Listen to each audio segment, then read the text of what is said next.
A large portion of actually playing Super Mario Odyssey is about discovering things. Moons, coins, secret Lady Goombas, portraits, and most of the mechanics? Yes, that's right, Odyssey is crammed with secret gameplay tricks. Here are 15 hidden mechanics Super Mario Odyssey never tells you about. Flowers will give you health. There's a certain type of flower in Super Mario Odyssey that will give you health. Look out for an arrangement of little green shoots and then use your spin throw to open all the petals at once. They're usually arranged in a circle or at least a shape that means the flowers can be activated all in one sweep, just like this. There's health hidden in the walls. Some of the stone walls that you'll find in the various kingdoms are adorned with graffiti. Whether they're little bullet bills, Aztec-style Goombas or something else entirely, the one you really have to look out for is Cat Mario. He's usually wearing a pink cat costume, so he should be fairly easy to spot. And when you do, make sure to fling Cappy at it because it's also a health provider. And trust me, when you've only got 3 hearts, every single extra one counts.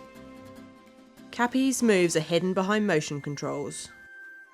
You may well be tempted to use your trusty Pro Pad or continue to go full portable in tablet mode, but it's absolutely essential that you play Super Mario Odyssey with the motion controls. That means one Joy-Con in either hand, using those silly straps if you absolutely have to. Use anything else and you're going to find that the majority of Mario and Cappy's best moves are totally unusable. A lot of Cappy's advanced controls are only accessible by using motion controls. No motion controls, no advanced Cappy moves. Full stop. Upward and downward spin throws, among others, can only be pulled off using very specific motions, flicking both Joy-Cons up and down respectively.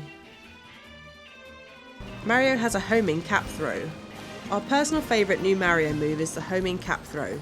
You can pull it off by flicking one Joy-Con after you've thrown Cappy to make him target the closest enemy. It's super useful if your aim is ever a bit off, which ours regularly is, or when you're trying to hit a specific creature to capture.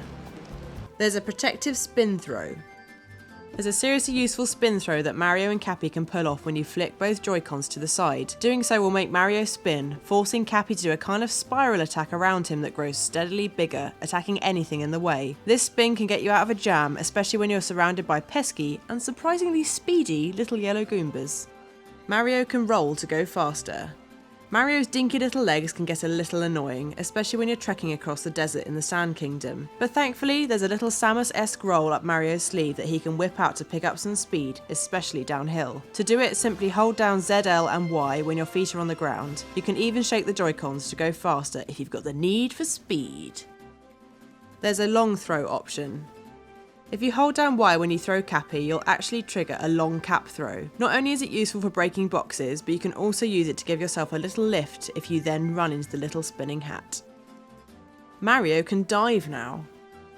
Equally useful is the dive, even if initially for showing off your best photo mode snaps in Lake Kingdom. It's quite tricky to perfect as you'll have to hit ZL and Y in mid-air, which nearly always makes me do a ground pound rather than a dive. But when you do, it's great for getting you across a chasm when you've not got quite enough jump in you. Cap throw combos.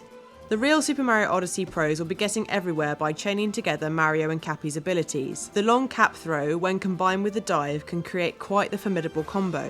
Not only can you reach previously inaccessible areas, but you'll also find you're able to save yourself in those occasions where you're just about to fall to your death. If you can pull it off, that is. Anything that you can capture will be marked with a little white hat. Sometimes a game won't give you too many clues as to what to do next, how to reach the next platform, or generally what you can or can't capture. But if you stand still for a minute, you'll regularly notice a little white hat pop up above items or creatures. It's just letting you know what you can interact with and is very useful in those "what now" moments. You can easily get out of something you've captured. When you start diving into all the various things you can capture in Super Mario Odyssey, you might be wondering how the heck you get back to being good old Mario. Well, if you hit ZL, you'll automatically pop out of your temporary form. There are loads of environmental effects. Okay, so it's not a mechanic per se, but it's kind of adorable. You can subject Mario to certain things in each kingdom that change him physically. Run through smoke in the Cap Kingdom and he'll get all grubby, or bump into a cactus in the Sand Kingdom and he'll have prickles on his nose. There's plenty of little things like that to discover. Beating a boss unlocks more collectibles. On your first pass through a kingdom in Super Mario Odyssey, you may find that there just isn't as much stuff as you think there should be. Missing moons, hidden coins, areas you just can't access. Well, you'll find that each kingdom completely unlocks when you've battled the kingdom boss. Cap Kingdom is a great example of this. Initially it's a tiny monochrome wasteland, but if you head back after you've beaten the boss in the next kingdom, Bonneton has a lot more to offer. Idling unlocks custom animations.